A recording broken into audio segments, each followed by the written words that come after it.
السلام عليكم ورحمة الله تعالى وبركاته. أخواني أخواتي من قناة نجمة، أحييكم وأتمنى لكم الصحة والعافية. حضرت لكم اليوم في هذا الفيديو الجديد وصفة بسيطة بمكونين موجودين في كل بيت. نبدأ على بركة الله. المكون الأول وهو يسمى سكر قندلي، نسميه في الجزائر سكر قندلي، في بعض الدول أظن أنه يسمى سكر نبات أو سكر مبلور مثل ما مكتوب على سطح العلبة. والمكون الثاني وهو زيت طبخ، زيت المائدة وليس زيت زيتون. هكذا أظن أنهم مكونين بسيطين وفي متناول الجميع. نبدأ بطريقة التحضير.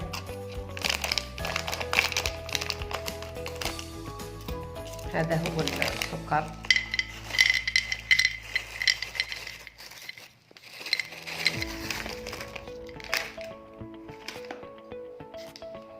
هذه الكمية من السكر نطحنها جيدا في المطحنة، وتكون مطحونة على شكل بودرة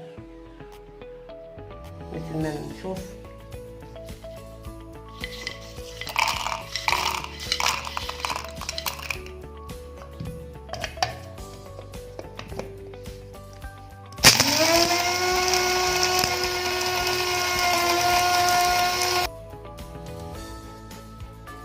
يكون مسحوق على هذا الشكل. نضعه هنا في الصحن هكذا، ثم نضع كمية من الزيت. هذه الكمية تكون كافية لمدة طويلة.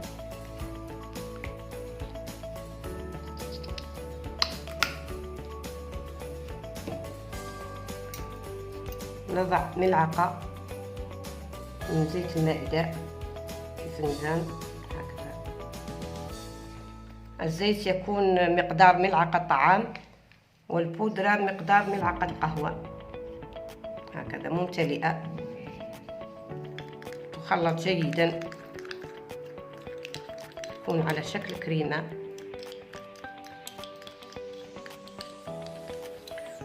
وتؤخذ هذه الملعقة صباحا قبل الفطور، وملعقة مساء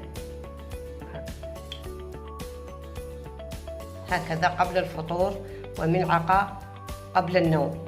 لا يشرب الماء بعد هذه الوصفة إلا بعد نصف ساعة أو أكثر، سواء في الصباح أو في المساء. هذه الوصفة صالحة في هذا موسم البرد للسعال الشديد والكحة الشديدة، وهي أكثر من رائعة، مجربة ومضمونة. وفي الأخير ما نطولش عليكم، نتمنى هذه الوصفة تفيدكم، ونتمنى أنكم تشتركوا في القناة وتفعلوا الجرس لتصلكم كل فيديوهاتي القادمة. والسلام عليكم ورحمة الله تعالى وبركاته.